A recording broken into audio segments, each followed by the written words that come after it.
હરિઓમ. નમસ્કાર વિદ્યાર્થી મિત્રો. સાર્થક વિદ્યા મંદિર ઓનલાઈન શિક્ષણમાં હું ચાવડા સુમન આપ સર્વે વિદ્યાર્થીઓનું હાર્દિક સ્વાગત કરું છું. વિદ્યાર્થી મિત્રો, આજે આપણે પ્રકરણ પહેલું અર્થશાસ્ત્ર વિષય પ્રવેશ આ ચેપ્ટર વિશે આપણે માહિતી મેળવવાના છીએ. સૌથી પહેલાં આની પહેલાંના વિડીયોમાં અર્થશાસ્ત્ર શું છે એનો વિષય પરિચય મેં તમને કરાવી દીધો, પણ ત્યારે પણ મેં તમને વાત કરેલી કે અર્થશાસ્ત્ર છે એ ખૂબ જ ઊંડાણપૂર્વકનો વિષય છે, ખૂબ જ પ્રેક્ટિકલ વિષય છે.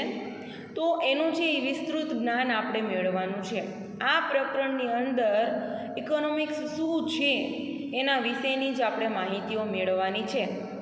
અર્થશાસ્ત્રીઓએ જે અલગ અલગ અર્થશાસ્ત્રની વ્યાખ્યા આપેલી છે, અર્થશાસ્ત્રનું મહત્ત્વ શું છે વગેરે જેવી બાબતો છે એ આપણે આપણા આ ચેપ્ટરની અંદર શીખવાના છીએ.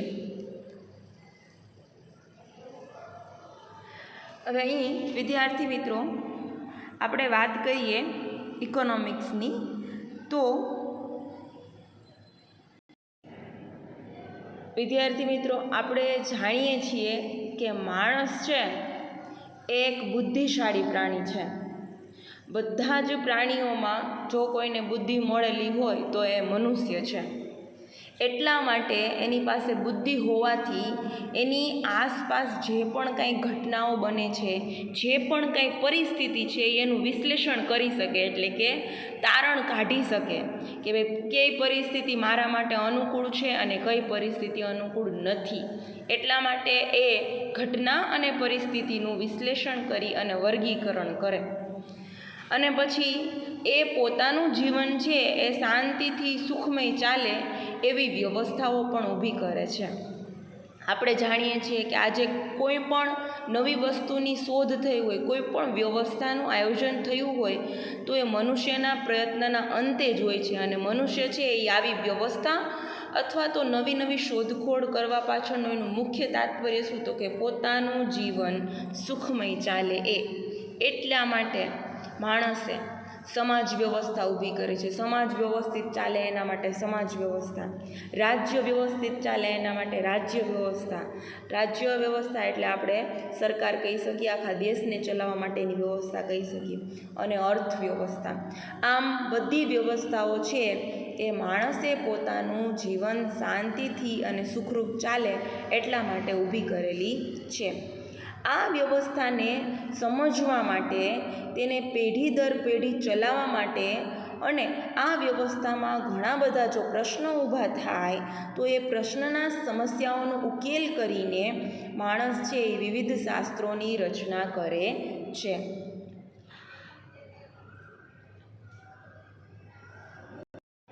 પહેલાંના સમયમાં જ્યારે માણસ છે એ આદિમાનવ કહેવાતો, જ્યારે માનવ ક્રાંતિની ધીમે ધીમે શરૂઆત થઈ, આમ આદિ સમયની અંદર માણસ છે એ પોતાના પ્રશ્નોનો ઉકેલ કેવી રીતના લઈ આવતો, કોઈ પણ સમસ્યા હોય એનો ઉકેલ કેમ લઈ આવતો, તો આપણે જોઈએ છીએ કે યુદ્ધ દ્વારા, બરાબર, લડાઈ કરીને.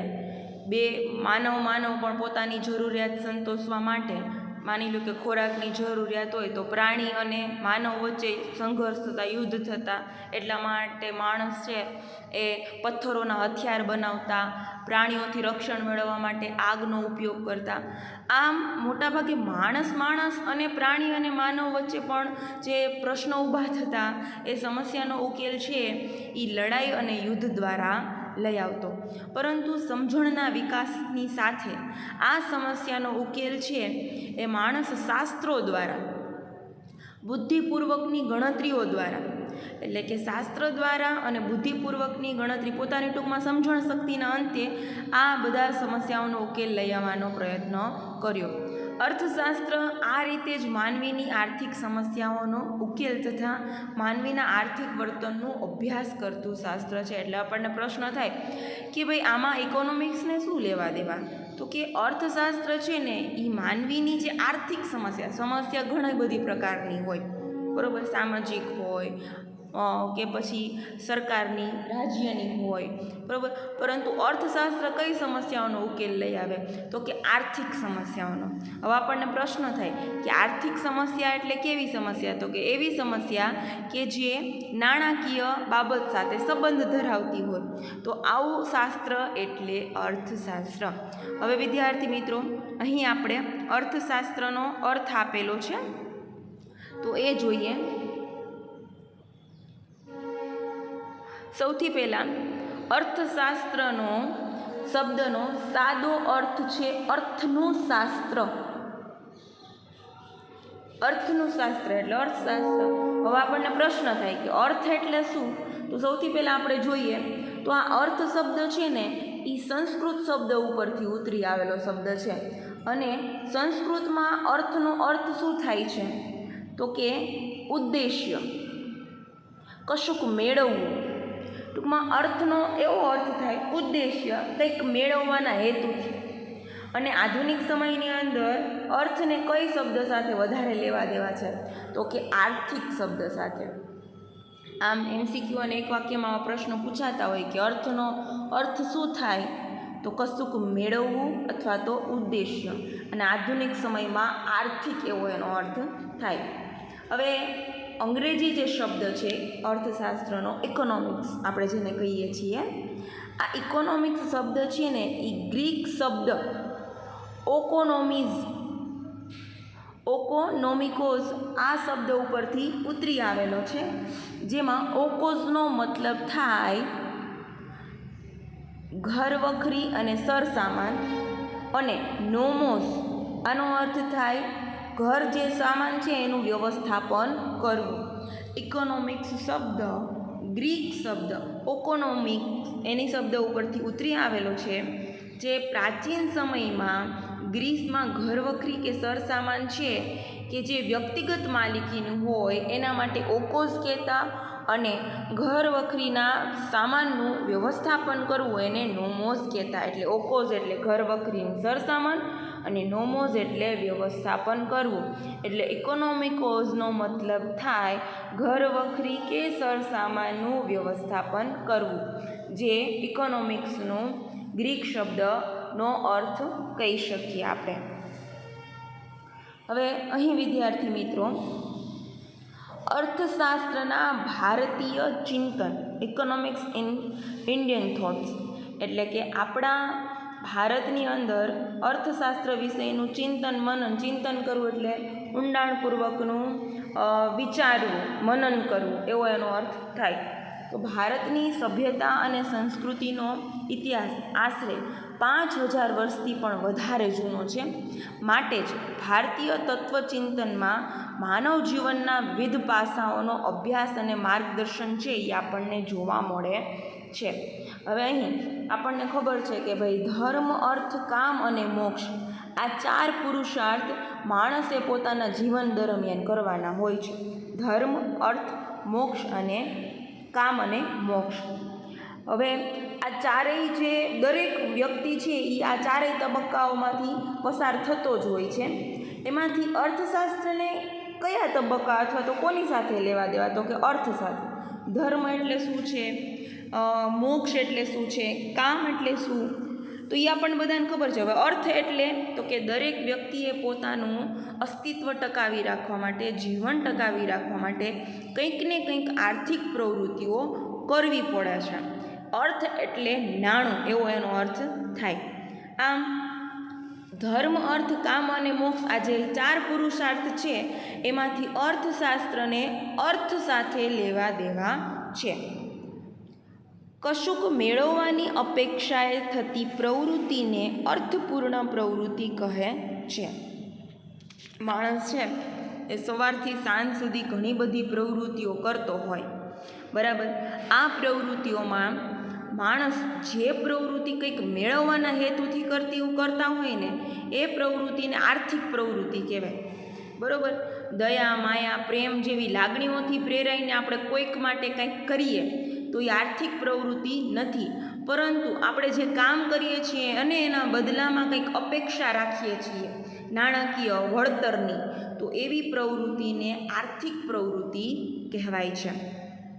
જીવન નિર્વાહ અને ભૌતિક સુખની પ્રાપ્તિ માટે આવક મેળવવી પડે એ માણસનું કર્તવ્ય છે. આપણે બધા જાણીએ છીએ કે ભાઈ પોતાનું અસ્તિત્વ ટકાવી રાખવા માટે, જીવન ટકાવી રાખવા માટે અને ભૌતિક સુખ મેળવવા માટે, ભૌતિક સુખ એટલે દ્રશ્ય, જેમ કે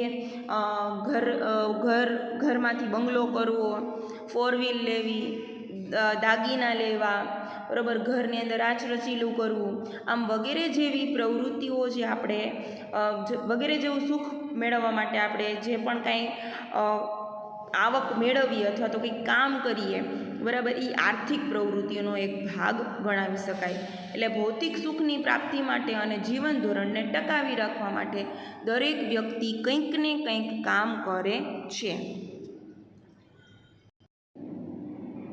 હવે અહીં વિદ્યાર્થી મિત્રો તમને ચાણક્ય નામ આવે છે. તમે બધા આ નામથી પરિચિત છો, જેને આપણે કૌટિલ્ય પણ કહેતા હોય. એણે સૌ પ્રથમ વખત આશરે 2500 વર્ષ પહેલાં અર્થશાસ્ત્ર નામના પોતાના પુસ્તકમાં, કૌટિલ્ય કે જેમને આપણે ચાણક્ય પણ કહીએ છીએ, એણે 2500 વર્ષ પહેલાં અર્થશાસ્ત્ર નામની બુક લખેલી. તેમણે માનવીની આર્થિક પ્રવૃત્તિ માટે ચિંતન છે એ રજૂ કર્યું હતું. અહીં તમને વિદ્યાર્થી મિત્રો ચાણક્યની અથવા તો કૌટિલ્યના મતે અર્થશાસ્ત્ર શું છે એની વ્યાખ્યા આપેલી છે. આપણે આ વ્યાખ્યા છે એ ખાસ કરીશું. એમાં કૌટિલ્ય કહે છે કે મનુષ્યની વૃત્તિ અર્થ છે, મનુષ્યના વસવાટવાળી ભૂમિ અર્થ છે, તેવી પૃથ્વીના લાભ પાલનના ઉપાયો દર્શાવતું શાસ્ત્ર એટલે અર્થશાસ્ત્ર. અહીં વિદ્યાર્થી મિત્રો સૌથી પહેલાં કહે છે મનુષ્યની વૃત્તિ. વૃત્તિનો મતલબ શું થાય તો કે માણસનો સ્વભાવ, એની પ્રકૃતિ, એ અર્થ છે. અર્થ છે એટલે નાણું છે, એટલે કે માણસ છે એ પોતે કાંઈ પણ પ્રવૃત્તિ કરે છે એના સ્વભાવની અંદર જ નાણું રહેલું છે, એટલે એ દરેક કાર્ય છે એ નાણું મેળવવા માટે કરે છે. આ ઉપરાંત કહે છે મનુષ્યના વસવાટવાળી ભૂમિ અર્થ છે. મનુષ્ય જ્યાં રહે છે, બરાબર, એ ભૂમિ પણ અર્થ છે. આપણે જાણીએ છીએ કે ભાઈ જમીન છે એના ભાવ કેવા છે, પણ એ સમયની અંદર પણ એવું કહેવામાં આવતું, જ્યારે 2500 વર્ષ પહેલાં કૌટિલ્ય અર્થશાસ્ત્ર નામની બુક લખેલી એમાં, કે માણસ જે જમીન ઉપર વસવાટ કરે છે, ભૂમિ છે, એ પણ નાણું જ છે. કારણ કે એ ભૂમિમાં આપણે અનાજ, પાક વગેરે ઉત્પાદન કરી શકીએ અને આપણે આપણું જીવન ધોરણ છે એ ટકાવી રાખી, ટૂંકમાં આપણું જીવન નિર્વાહ છે એ વ્યવસ્થિત ચાલે. આમ મનુષ્યની વસવાટવાળી ભૂમિ પણ અર્થ છે અને આવી પૃથ્વીના લાભ પાલનના ઉપાયો દર્શાવતું શાસ્ત્ર. હવે આવી પૃથ્વી જે છે એના લાભ પાલન એટલે એનું હિત થાય, એની જાળવણી થાય, બરાબર, એના માટે આપણે જે પણ કાંઈ ઉપાય કરીએ એ શાસ્ત્ર એટલે અર્થશાસ્ત્ર. આ વ્યાખ્યા છે એ કૌટિલ્યએ 2500 વર્ષ પહેલાં આપેલી, પરંતુ આજના સમયની અંદર પણ અર્થશાસ્ત્રનું જે પુસ્તક છે કે જે ચાણક્ય દ્વારા લખેલું, એ એટલું જ સાર્થક છે એ થાય છે. કારણ કે આજે પણ આપણને આપણા આર્થિક સમસ્યાઓનો ઉકેલ કૌટિલ્યના બુકમાંથી મળી રહે છે. જ્યાં સૌ પ્રથમ અર્થશાસ્ત્રનો ઉલ્લેખ કરવામાં આવશે ત્યાં ચાણક્યનું નામ છે એ પહેલે લેવામાં આવે છે. આપણે બધાએ આ વ્યાખ્યા છે અર્થશાસ્ત્રની કૌટિલ્ય દ્વારા રજૂ કરેલ એ ખાસ કરીશું. ભારતીય ચિંતનમાં માનવ કલ્યાણનો છે એ સમગ્ર વિચાર કરવામાં આવે છે. આર્થિક પ્રવૃત્તિ પણ માત્ર અર્થ કેન્દ્રિત એટલે કે નાણાં કેન્દ્રિત ન રહેતા એની અંદર નૈતિક આધારો સાથે સમગ્ર માનવ કલ્યાણનું ધ્યાન રાખવામાં આવે છે. એટલે કે કોઈ પણ વ્યક્તિ કાંઈ પણ આર્થિક પ્રવૃત્તિ કરે નાણાં મેળવવા માટે, એ ખાલી એનો ઉદ્દેશ્ય નાણાં મેળવવાનો ન હોવો જોઈએ, પણ નાણાં મેળવવાની સાથે સાથે એમાં નૈતિકતા પણ હોવી જોઈએ. એટલે કે પ્રામાણિકતાથી એણે કામ કરવાનું અને સાથે જોવાનું પણ કે એ જે કાર્ય કરે છે એ કાર્ય કરવાથી માણસ છે એનું અહિત તો નથી થતું ને, કોઈનું અહિત તો નથી થતું ને. આમ આ ધ્યાનમાં રાખી અને વિચાર કરવો જોઈએ. માટે જ ચાણક્યના અર્થશાસ્ત્રમાં નીતિશાસ્ત્ર પણ જોવા મળે છે, એટલે કે નૈતિકતા આપણને જોવા મળશે. વળી ચાણક્યના મોટા ભાગના આર્થિક વિચારોમાં જાહેર અને સામૂહિક વર્તનવાળી આર્થિક પ્રવૃત્તિ જ કેન્દ્ર સ્થાને છે. એટલે કે ચાણક્યએ જે આર્થિક વિચારો રજૂ કર્યા એમાં કોઈ વ્યક્તિલક્ષી વિચારો નહીં હોય, એટલે કે કોઈ એક વ્યક્તિનું કલ્યાણ થાય કે સમાજના કોઈ એક વર્ગનું કલ્યાણ થાય એવું નહીં, પરંતુ જાહેર એટલે કે બધાનું સામૂહિક કલ્યાણ થાય એ પ્રવૃત્તિઓને જ કેન્દ્ર સ્થાને રાખેલું હશે. ખાસ તો રાજાશાહી રાજ્ય વ્યવસ્થા, પછી કૃષિ પ્રધાન અર્થવ્યવસ્થા, આ બધી બાબતોને ધ્યાનમાં રાખીને આર્થિક બાબતોનું માર્ગદર્શન છે એ કૌટિલ્યએ રજૂ કરેલું છે. વિદ્યાર્થી મિત્રો, આજના આપણા આ લેક્ચરમાં આપણે અહીંયા સુધી રાખીએ. આજના આ લેક્ચરની આપણે મુખ્ય બાબતો વિશે વિચારીએ અથવા તો પરીક્ષાલક્ષી વિચારીએ તો આ પાઠની અંદર સૌથી પહેલાં આપણે યાદ રાખીશું અર્થશાસ્ત્રનો અર્થ. ગ્રીક શબ્દ ઓકોનોમિકોઝ, એ જે શબ્દ છે એ ઓકોઝ અને નોમોસ પરથી ઉતરી આવેલો, અને એનો જે અર્થ થાય ઘર વખરી સરસામાન, એ આપણે યાદ રાખીશું. ત્યાર પછી માણસ છે એ પોતાના જીવનકાળ દરમિયાન 4 પુરુષાર્થ કરે છે: ધર્મ, અર્થ, કામ અને મોક્ષ. તેમાં અર્થશાસ્ત્રને અર્થ એટલે કે નાણાં સાથે લેવા દેવા છે. ત્યાર પછી કંઈક મેળવવાની અપેક્ષાએ કરવામાં આવતી આર્થિક પ્રવૃત્તિ એટલે આર્થિક પ્રવૃત્તિ. આ આપણે યાદ રાખીશું. અને ખાસ કૌટિલ્યની જે વ્યાખ્યા છે, મનુષ્યની વૃત્તિ અર્થ છે, મનુષ્યને વસવાટવાળી ભૂમિ અર્થ છે, તેવી પૃથ્વીના લાભ પાલનના ઉપાયો દર્શાવતું શાસ્ત્ર એટલે અર્થશાસ્ત્ર. આ વ્યાખ્યા પણ આપણે ખાસ યાદ રાખીશું. આજના લેક્ચરમાં અહીંયા સુધી. નેક્સ્ટ લેક્ચરમાં આપણે આગળ વધીશું. હરિઓમ અસ્તુ.